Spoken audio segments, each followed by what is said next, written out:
Welcome to the webinar. I'm Matt Holmes, Director of Marketing at Build Central, and I'll be your moderator today.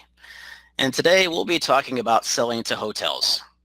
As you must know, this space is changing, and with change comes lots of opportunity. But these changes also bring additional complexity for sales and marketing teams.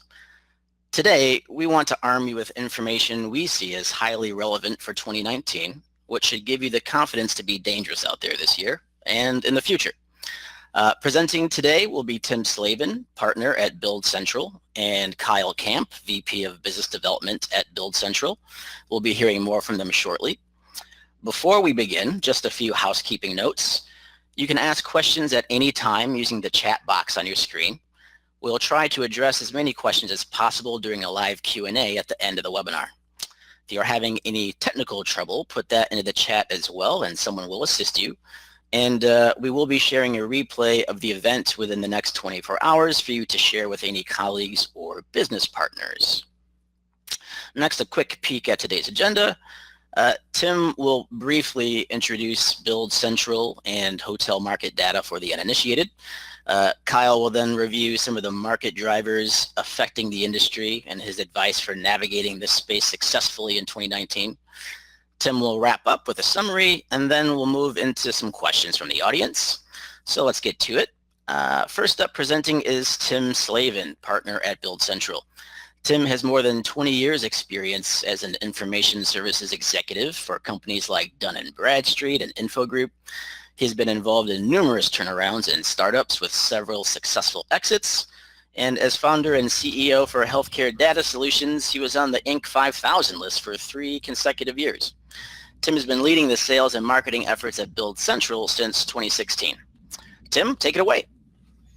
Thanks, Matt. Appreciate the introduction, and I'm excited to have everybody here participating in the first Build Central webinar.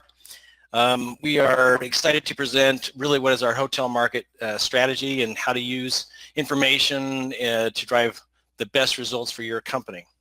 So what I'd like to do is just give you a quick overview on Build Central. We really focus on doing the right types of research so that your teams can be more effective. Effectiveness is measured by creating new relationships, which drive excellent sales results and market productivity. So our business started back in 2001. We've, over the past 18 years, served thousands of clients with construction data and information. What we think about when we approach the marketplace and a new client relationship is what kind of support would be the most beneficial for your business to achieve new sales and marketing excellence. So I like to think about a story that came up about a year ago where we had a fire safety contractor in Texas, and he was considering what type of strategy he could use to go after the hotel market. And after a little bit of consideration, made an investment to acquire hotel market data. And how excited that I was when he called me back 90 days later and said, you know, you wouldn't believe it, Tim. We just landed a new $50,000 contract, and an account that we really wouldn't have even approached had we not known about it, you know, through the hotel market data portal. So little stories like that give us the excitement and the motivation to be really better than we were the year before and continue to offer a new value. So we like to approach partners in the market with a purpose to help them achieve new and better results than they could ever achieve before and play an instrumental role in that growth. So now, why Build Central?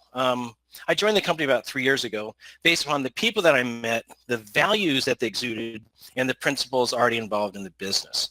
What they found was that clients, their approach to client service was couched in one simple phrase: being ridiculously easy to do business with.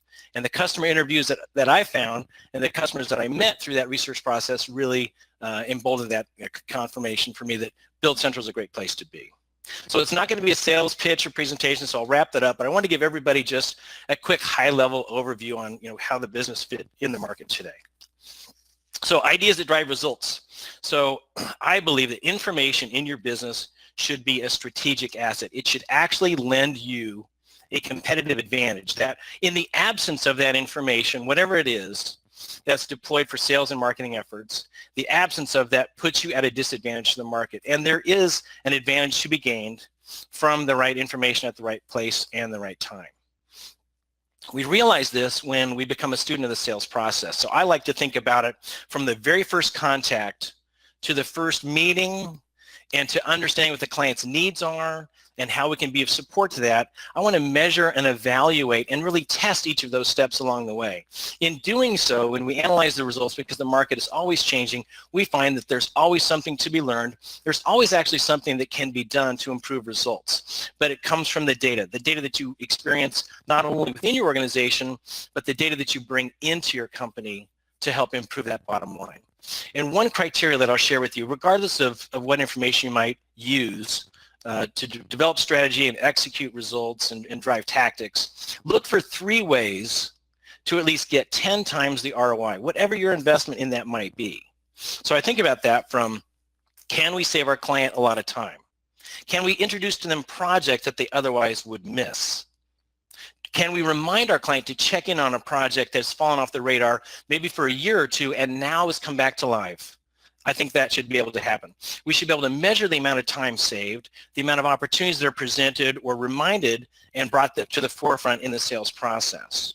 Can we present new contact information that saves me doing outreach and research on my own? All of those should really be a value multiplier, and I've given you 5 ways to get to that value multiplier, but you're really looking for a 10 times ROI on that investment. And the last thing is, can you do specific client-directed research? And that means, is it possible for somebody to make a call on your behalf and go get some information, bring it back to you so that you can keep, making business happen for yourself? So while I'm not the headliner, just the setup man, the guy that we're really excited to hear from today is Kyle Camp. Kyle's our featured speaker. He joined our business last year. I found Kyle to be a voice of customer expert because he was a buyer, user, had the same role that you had in terms of evaluating information to drive strategy, improve results.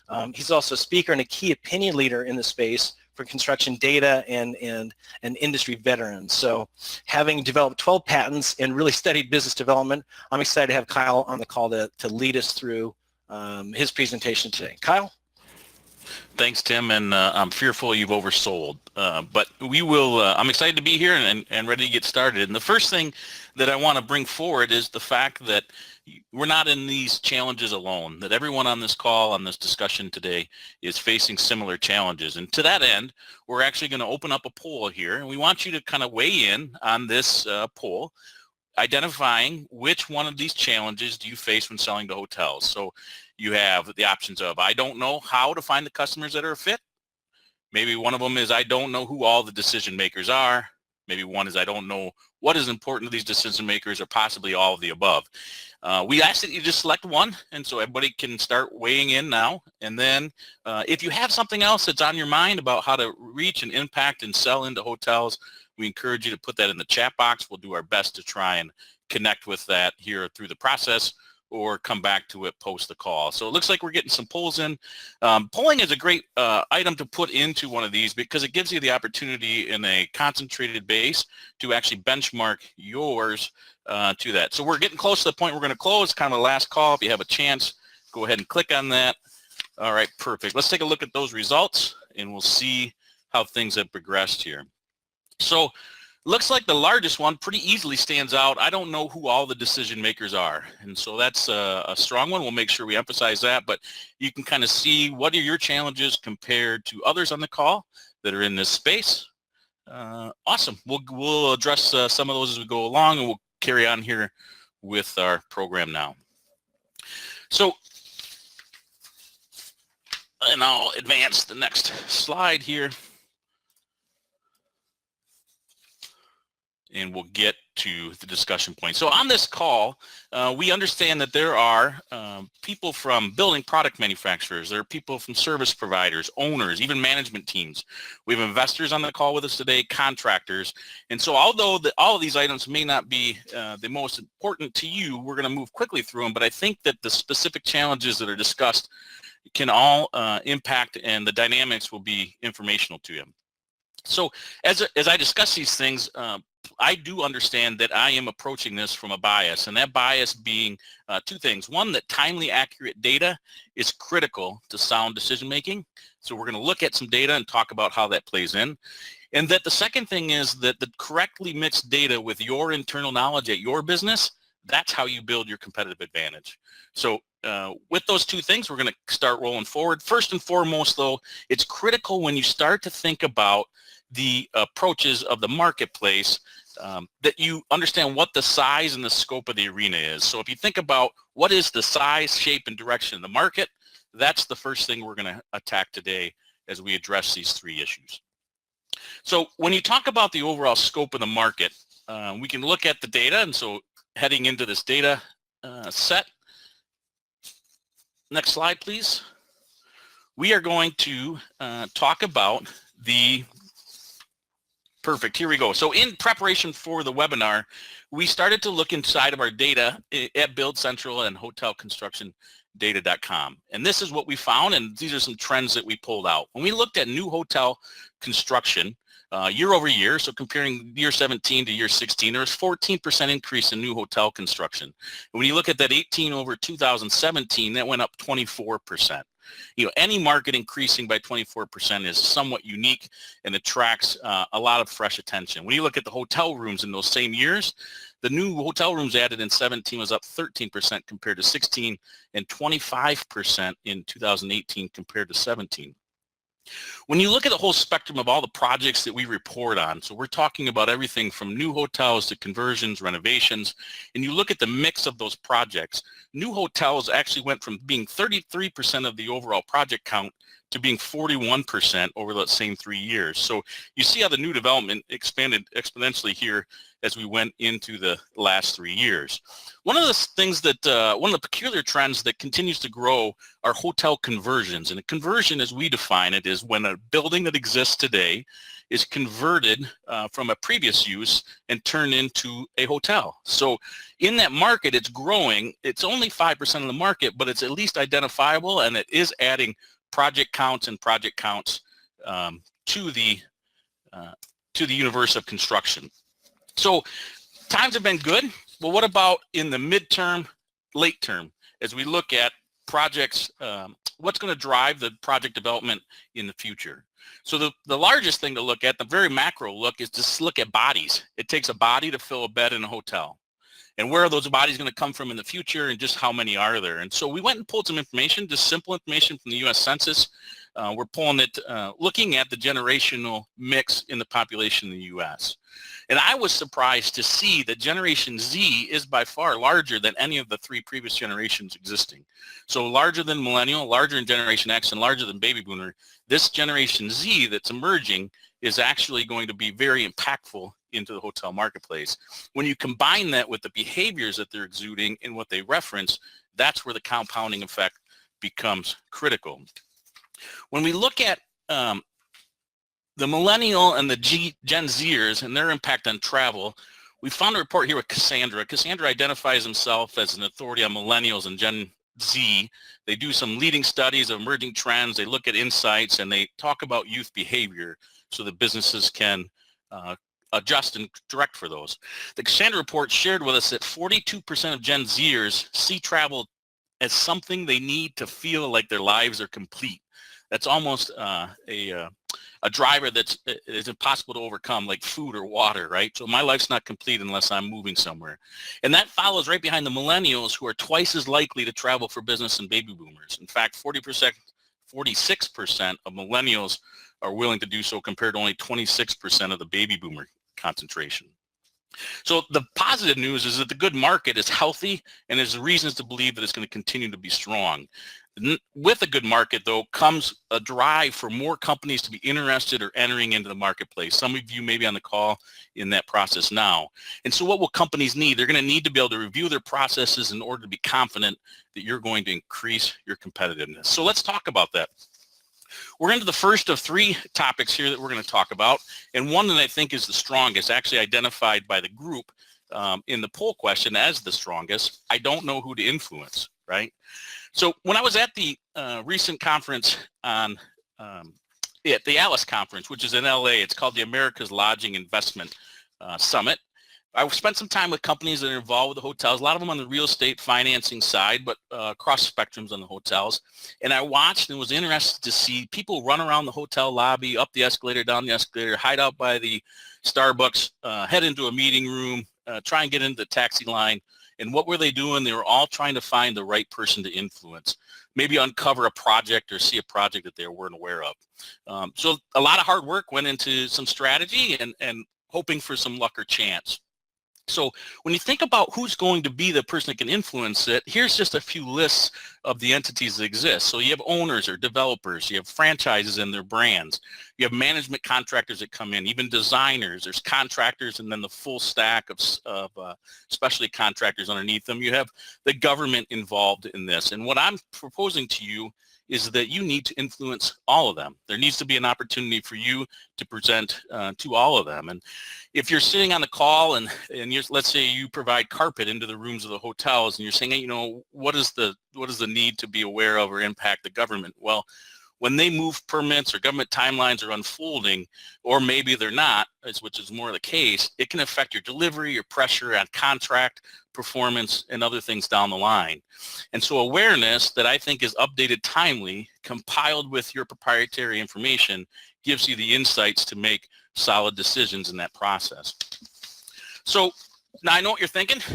You're saying it's hard enough to get to the people now. Now we're thinking about trying to talk to all of them or influence all of them. It's kind of ridiculous, right? But I do know, and probably more, none of us want to admit that, you know, you make that call, you get that email, and you find out you've been talking to the wrong firm, or you found out too late who was involved with the project, and you've missed an opportunity. It's probably damaged more laptops and keyboards than any of us would like to admit. So let's talk about processes and ways that we could possibly attach for that. So let's look at the problem. The first thing that you're seeing on the screen here is a simple hotel. It's a Courtyard by Marriott. It's a hotel project, pretty straightforward. It's a property that's being built right now, actually in Salem, North Carolina. It's under construction, ready to open in the second or third quarter of 2019. This pretty straightforward project, new out of the ground, has two owners and developers, a property management company involved, an architect, an engineer, the GC and the full attachment of trade contractors, and even the government entity, the city, was involved because they sold the parking garage to the development company in order to build this hotel. So you get the chance to map it, and here's just an export from our Build Central database, but we have the ability to map who those people are, add them with contact points.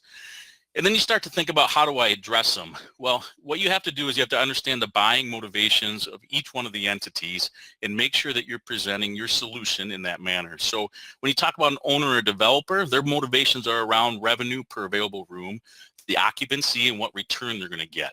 Now, the return is normally driven and highly identified as driven by the loyalty or guest satisfaction. So you can identify and present ways that your product or service can help loyalty or guest satisfaction. The franchise brand, they're interested in consistent experience standards. A lot of times, if there's a rebranding or a reflagging of a hotel, they've actually developed with the owners a property improvement plan, and they're identified where that investment has to go in the short term. So understanding those things and putting them together was what drives investment based on the franchise or brand. So how can you influence that? Maybe it's getting on their selected providers list, as many of you already know. The third group, you're talking about management operations. They're looking to keep and meet schedules and renovations or new buildings. When can they get that room open and ready to be filled again by the next user? Is your product or service flexible? Is it going to allow them to operate the building, reduce costs, and even more so maybe with the ability to reduce the manpower input into the hotels. Designers, when you're talking about new buildings, architects, they're looking to meet budgets. They're providing high guest experience, but you know what they're being asked to do the most by the owner and developer is be the informed person that's bringing design and creative solutions to the design. So that's a great person who wants to be educated and brought into the loop. Contractors are looking at meeting budgets, managing to your commitments, delivering on time, and managing risk. So the ability then to talk to them about how your product is easily available or your service can be set up, or you have skilled trade contractors. There's a way to explain that to all of them. And that's how you would approach all of the different entities in the table. And so let's talk then lastly about how you do that. So when every influencer, you want to be able to bring value. As the primary firms are sitting around and they're putting the project together like a puzzle, the more of them that are aware of your solution, the more chance that you're going to get selected to be a piece of the puzzle. So whether that's somebody that's worked with you before, saw an implementation, saw a solution, sat in a lunch and learn, met somebody at a networking event, all those ways it can be brought in a discussion. And I would suggest you don't disregard anyone in the mix. They can be all influence. and they can't be influenced, but they can be sold also when you're not even in the room. So if the architect or the contractor is aware of your product or service and they're having a discussion with the owner, they're doing some selling for you and you're not even at the table. It's a wonderful time for you to be there. Maybe even it's on a golf cart. You can match your outreach. I'm not suggesting that you oversell into these situations, but that you have the ability to send an email, a phone, a person, a mailings. Sometimes this may be just reaching out to them at networking events. Somebody maybe you wouldn't stop by, but you can now because you're looking to influence them for the next project. And that really brings us to the last thing. So as you're building this awareness and you're working with these firms, you have to understand that you're able to keep the ability to understand what their profile of projects are. So how are you going to influence them, not for this project, but what are the projects that they're looking at in the future, and how can you influence those? So understanding the profile not only allows you to put effort towards this single project, but many projects in the future. Item 2, so we've identified who the people are. We've talked a little bit about new constructions. I'm going to talk briefly here about renovations and talk about the trend that we're seeing. So new construction in our database is about 41% of the projects. That's a lot, but it means that the rest of it, the renovations, the reflagging, the expansion, the conversions, that's over 59%, it's close to 60% of the projects are wrapped up in that. And why is that? Well, when you look and talk about these new entities, these new generational groups, the Gen Zers and millennials, they desire to travel. We've all heard them talk about being experiential as opposed to materialistic, right? Well, believe it or not, when they travel, they do not want to stay in their parents' 1970 hotel. So there are renovations that are going across the entire spectrum. Just a couple little things that we picked up from some research. So Gen Z, they're more interested in connecting with locals, which is changing these properties to have maybe open garden patios or be more centrally located or internationally located with open spaces for people to interact even with the locals that might be coming to a nearby restaurant or a restaurant in the bottom. Gen Zers, almost counterintuitive, actually prefer hotels over Airbnb and vacation rentals. So the Gen Zers are expressing that they like the ability to come into a hotel. Gen Zers want to experience the locals. So you're seeing hotels find ways to bring in and set up small stages, host local musical acts, or bring people into their hotel from the neighborhood or from the locale to bring that together. You're seeing that baby boomers, when they used to get to a hotel, they go right up to work and they would sit in their hotel room and they do their work. Where millennials started the trend and Gen Zers are compounding it, that they want to be in a common area and they want to fill their need and desire for constant stimulus even when they're working. So it's opening up larger expansions. So when you're even seeing this expansion, this renovation translate down to all levels of the hotels. I met a firm at the Alice conference I was pretty impressed with called Space Ease.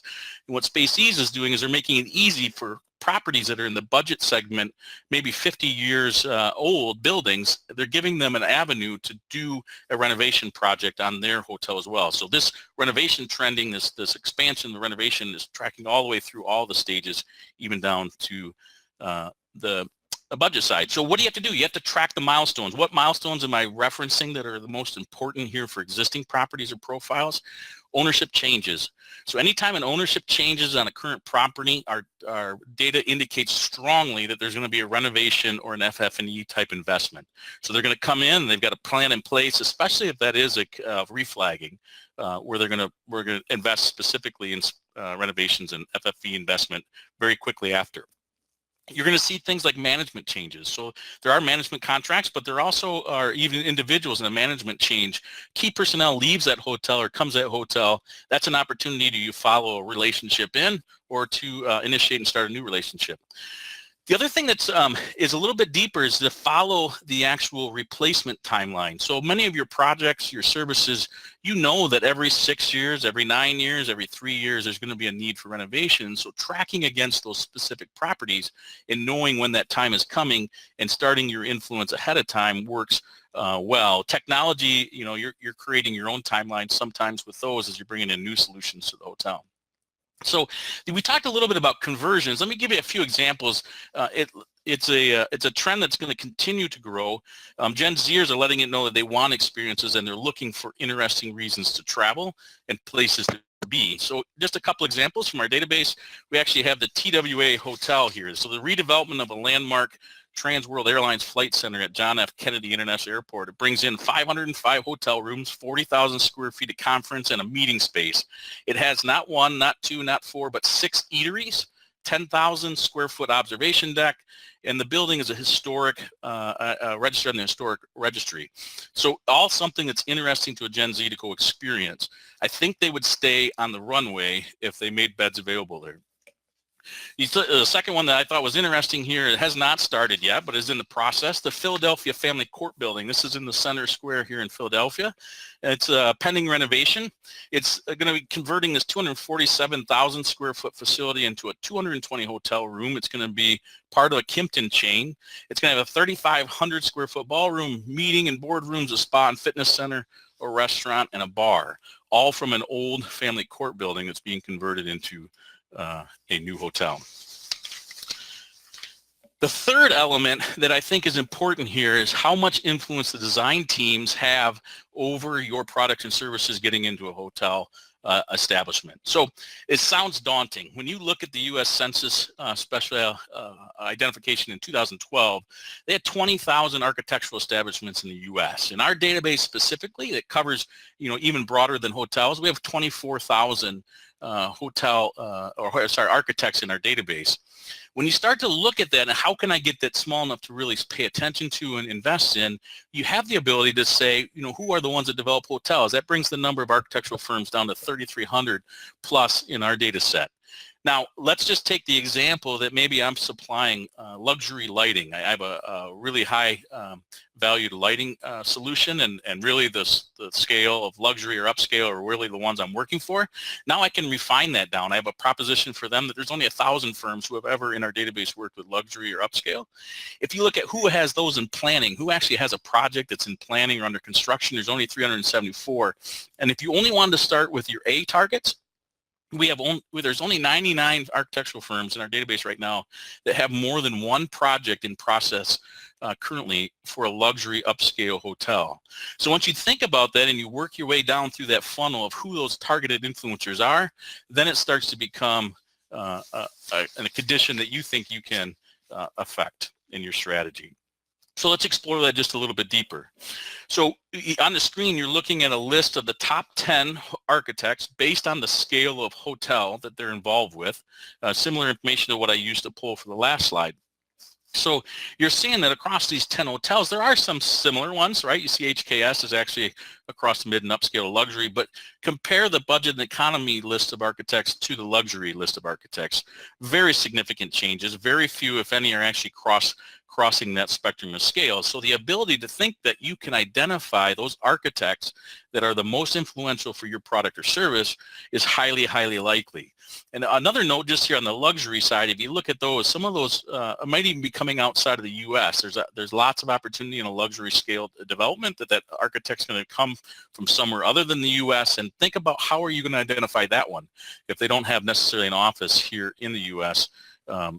Think about ways to do that. In hotel market data, we actually specialize on that. When I looked at the architects and started to play with this and trying to see how we could group to expand on this conversation, I saw specialization by hotel brand. So this is the brand of franchise. Certain architects are paired up with those. You have specialization in by geography, even where the hotel is, or even specific architectural firms working with renovations compared to new buildings. You have specialization in the size of the room count. So there's all ways to identify who is your target component or your target architect here. And when you go look at a multi-use development, that all holds are barred there. If I look forward to using this type of analysis with you in the future, I think Matt and I and Tim are going to talk a little bit about the ability maybe to explore this concept more. I think it's so critical in a future webinar. So once you've identified the design team of influence and you have identified how your solution speaks to that, and we understand that the architects are being asked by owners and developers to bring new concepts and solutions and things to the table as part of their process, they're going to want to learn from you. It's going to be very pertinent to them. Those doors are going to open. You're going to have the opportunity to have good conversations with them that will impact your business. So as we kind of round down through here, I just want to summarize a couple of points here. So the 3 points that I think are the most critical as you look to sell into hotels in the year 2019 and forward, be ready to map and speak to each of the project influencers. So there's maybe 3,900 hotels or more that are currently under development inside of our database, many more. You find a solution that allows you to help map those. Once you map those, you can start to speak to the right ones. The second thing I'm going to talk to you about, shared with you today, is track the existing properties. Don't let those properties, renovation projects, come quick. They have faster burns on them than new projects. You don't have as much timeline, so having a system in place to track those and identify some of those key milestones are very, very important. And then the third one, the ability to know, if you just picked up one thing today, I want you to know that there is data and information available to help you segment and target the design teams that have the most influence over the successful implementation of your product or service into the hotel market. So I thank you very much for the time. I know that we were going to work towards some questions, and at this point would like to pass it off to Tim and continue the conversation.